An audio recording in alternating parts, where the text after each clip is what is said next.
Hoy nos sumergimos, en un momento fascinante, ¿no? Pleno siglo IX, una época de tensiones enormes entre el poder de la Iglesia y el de los emperadores. Vamos a analizar un pontificado muy corto, pero muy significativo, el de Benedicto III. Tenemos aquí un análisis histórico-teológico que plantea una pregunta clave. ¿Quién manda al final? ¿El emperador en lo terrenal o el papa en lo espiritual? ¿Dónde está la autoridad última? Exacto. Y lo interesante de este análisis, fíjate, no es tanto la pelea política, que también la hubo, sino cómo Benedicto III, según esta visión, se convierte en un símbolo de la independencia de la Iglesia. Pero una independencia defendida no con ejércitos, sino con fidelidad. Fidelidad a lo que él creía un mandato divino, algo superior a cualquier rey o emperador. Eso es, y ahí está la clave, ¿verdad? No hablamos solo de una lucha por el poder, sino de teología pura y dura, del origen de la autoridad en la Iglesia. Así que bueno, vamos a ver qué dice este análisis. Vamos a desgranarlo un poco. El documento sitúa el inicio del lío, en la reacción del emperador Luis II, cuando eligen papa a Benedicto III. Luis II, que venía de esa tradición, el texto la llama visión césaropapista carolingia. A ver, ¿qué significa exactamente eso? Suena importante. Claro. El cesaropapismo, pues, en esencia, es la idea de que el poder político, el César, el emperador, tiene mucha mano, incluso la principal, en los asuntos de la Iglesia, del Papa. Como si el jefe político fuera también un poco jefe religioso. Y Luis II, pues eso, no aceptó la elección de Benedicto y dijo, aquí pongo yo al mío, a Anastasio. Para él, el Papa era como, un obispo importante del imperio, pero no una figura independiente del todo. ¿Cómo reacciona según este análisis? Pues aquí es donde el texto pone el foco teológico. Para Benedicto III, según esta fuente, su cargo no era un regalo del emperador. Era una llamada directa de Cristo. Su autoridad venía de Dios, no de Luis II. De hecho, el análisis cita una homilía suya, que es muy clara. La gracia no se hereda por linaje ni se otorga por decreto. Solo Dios la concede a quien Él elige. Esto, claro, lleva el debate a otro nivel. Ya no es política, es teología. Y esto es fundamental. Cuando Benedicto rechaza al candidato del emperador, según este documento, no está solo defendiendo su silla, está defendiendo un principio básico para la Iglesia, que la autoridad del Papa, el primado de Pedro, viene de Dios, no de los hombres, y por tanto está fuera del alcance del emperador. Defiende la naturaleza misma del papado, vamos. Me llama la atención cómo enfoca el análisis eso de la libertad de la Iglesia. No como rebelión, dice, sino como obediencia. Parece una contradicción, ¿no? Pues sí, es uno de los puntos más sugerentes del análisis. Argumenta que para Benedicto ser libre era ser fiel a Dios. Punto. No era tanto llevarle la contraria al César porque sí, sino obedecer a algo superior, a lo divino. Reconocía que el poder civil tenía su papel, mantener la paz y el orden, pero marcaba una línea. Hay una frase que le atribuyen en una carta al emperador. El César puede custodiar la paz de la ciudad, pero solo Cristo custodia la paz del alma. Fíjate qué distinción de ámbitos. Una distinción fuerte, sí. ¿Y el análisis relaciona esta idea de libertad como obediencia con alguna tradición anterior, con la Biblia o algo así? Sí, totalmente. Lo conecta directamente con la idea bíblica de la libertad cristiana. Cita, por ejemplo, a San Pablo, aquello de «para ser libres nos liberó Cristo». Y también el pasaje de los Hechos, cuando Pedro dice «hay que obedecer a Dios antes que a los hombres». Entonces, la libertad de la Iglesia, según esta interpretación, no es solo autonomía para organizarse, es la capacidad y el deber de cumplir su misión divina sin que nadie la desvíe, aunque eso signifique plantarle cara al poder. La libertad es fidelidad, al final. Vale. Si la libertad es fidelidad, ¿cómo veía Benedicto la autoridad que él tenía? Ese primado. El texto dice que no como dominio. Exacto.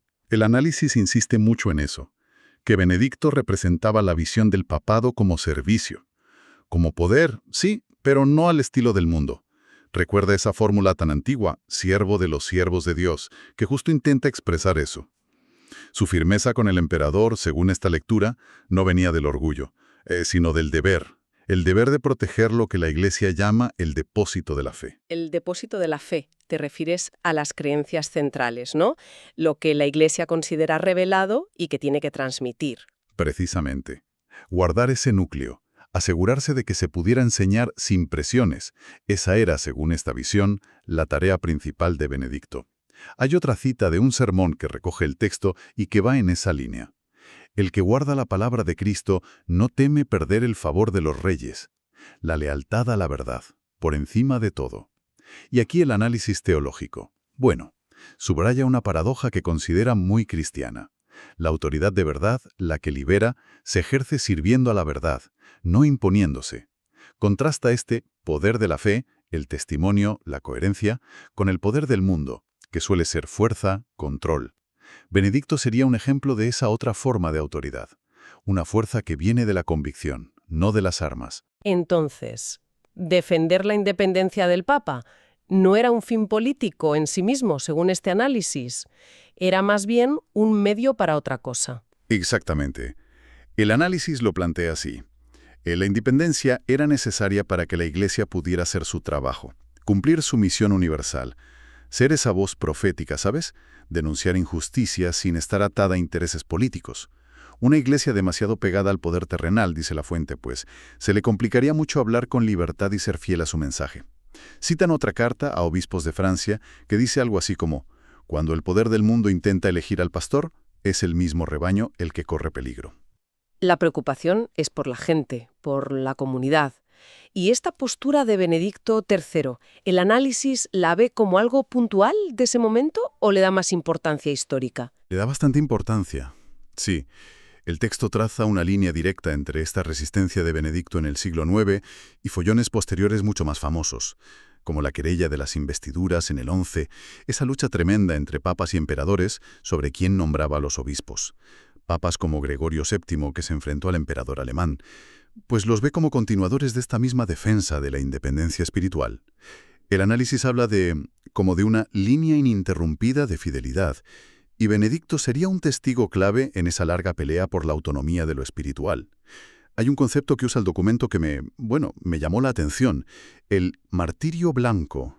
¿Puedes explicar qué quiere decir el análisis con eso? Porque Benedicto III no murió mártir, ¿verdad? No, claro, no murió ejecutado por su fe, que sería el martirio rojo, el de sangre.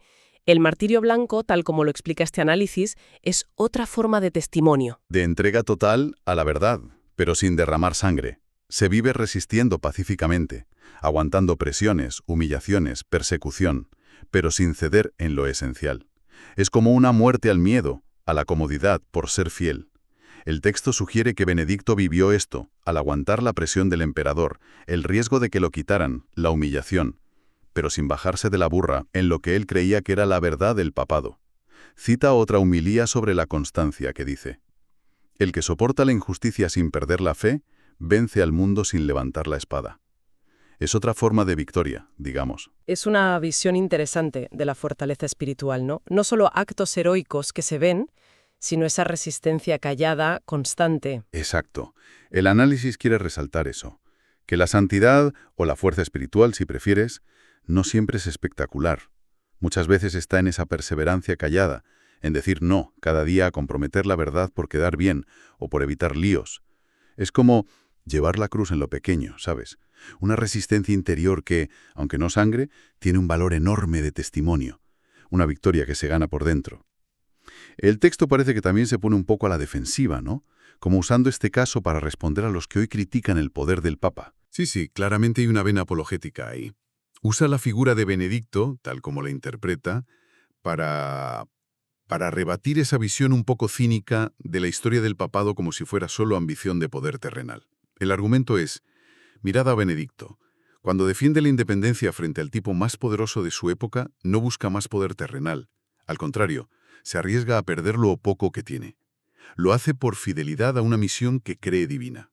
O sea que la idea es que justo esa lucha por la independencia espiritual es lo que irónicamente evita que la Iglesia sea solo otro poder terrenal más. Esa es la tesis central del argumento apologético que ves en la fuente. Sí, el primado espiritual, si se entiende como servicio a una verdad que viene de fuera, es lo que distinguiría a la Iglesia de un simple reino o estado. El análisis usa una imagen. Las coronas de los reyes se oxidan, la corona de la fe no se marchita. Incluso el simple hecho de que exista una institución que, durante siglos y frente a imperios enormes, ha reclamado siempre una independencia basada en Dios, pues el texto lo presenta como una señal de que la Iglesia, en su raíz, según esta visión, va más allá de lo puramente humano. Bueno, hemos repasado los puntos fuertes de este análisis.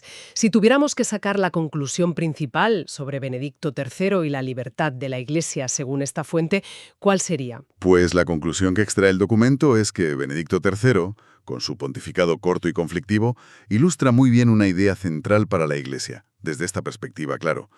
Su libertad no es poder político, es la cara visible de su obediencia a Cristo. La fuerza de Benedicto, dice el texto, no estuvo en enfrentarse militarmente, sino en su fidelidad. Fidelidad a su misión y al origen divino de su autoridad. Se resume bien en esa frase, que diferencia planos. El César manda sobre los cuerpos, Pedro sobre las almas, pero Cristo reina sobre todos. Y el análisis destaca que esa libertad, entendida así como fidelidad, ha costado cara a lo largo de la historia. ¿Sí? Recasta eso, que defender esa independencia espiritual ha implicado a menudo persecución, sacrificios, resistencia. Pero, según esta visión, es gracias a gente como Benedicto, que estuvo dispuesta a pagar el precio, que esa libertad esencial se ha mantenido. Y no solo mantenido, sino que se ha ido purificando y se ha convertido en un testimonio. Casi como una prueba de que la fidelidad a la verdad, aunque parezca débil frente al poder del mundo, tiene una fuerza propia, una duración que va más allá de las victorias políticas de un día. La última frase del análisis es muy directa. La Iglesia no busca el poder porque ya posee el único que no pasa, el poder de la verdad. Una afirmación potente, claro, desde una perspectiva de fe. Hemos visto a fondo este análisis sobre un conflicto del siglo IX, un choque entre autoridad espiritual y temporal, donde la clave de la resistencia, según la fuente, fue la fidelidad a un principio fundacional, a un origen divino. Esto, claro, la oreja pensando. Más allá de Benedicto XIII, en nuestro mundo de hoy, lleno de poderes e influencias por todas partes, política, dinero, ciencia, medios de comunicación, que a menudo chocan y presionan, ¿cómo pueden las instituciones o las ideas o incluso nosotros mismos mantener la integridad, mantener esa libertad interior frente a las presiones que intentan cambiarnos, controlarnos, diluir lo que somos? Una pregunta muy actual, sí. Sigue valiendo y esa idea central que hemos visto en Benedicto XIII. La idea de que la clave para no dejarse absorber, para mantener la propia identidad o misión, ya sea de una institución o personal, está sobre todo en ser fiel a los principios fundacionales, a una verdad que consideramos clave, aunque eso signifique ir contracorriente o pasarlo mal. Análisis nos pone sobre la mesa un caso histórico para reflexionar sobre esa relación entre principios, poder y resistencia. Y quizás resuena de formas inesperadas en los dilemas que tenemos hoy sobre la integridad en un mundo que nos empuja constantemente. Algo sobre lo que seguir dándole vueltas, ¿no?